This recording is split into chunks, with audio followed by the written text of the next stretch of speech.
Hey, Pastor, how do you pray? I had that question come my way about a week or so ago from an individual who's pretty new in their faith, kind of trying to figure this whole thing out. And we sat and we talked about it for a little bit. I asked them what they thought prayer was, and they weren't quite sure. Or mainly, they weren't quite sure how to do it. And the question came up, well, do you have to fold your hands? Do you have to bow your head? Do you have to be in the sanctuary like the one I'm sitting in now? Does it work if you do it a different way?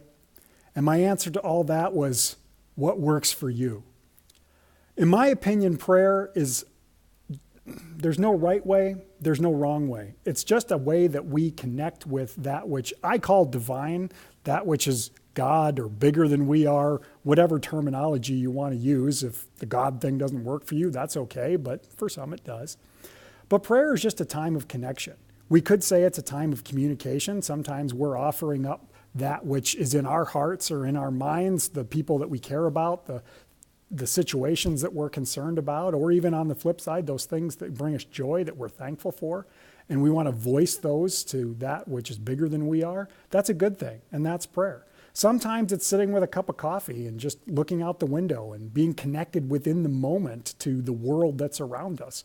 Guess what? That's prayer. It can happen in many different ways, many different times. For instance, just a moment ago, I was sitting in the parking lot in my car at the local school waiting to pick my kids up, just looking out over the town that's down the hill from where the school lies. One of my favorite things to do every day.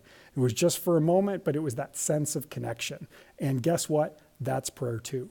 So never let anybody tell you there's a right way or a wrong way. Sure, sometimes we gather and we fold our hands and close our eyes and bow our heads, but sometimes prayer is just a sense of connection to that which is outside of us.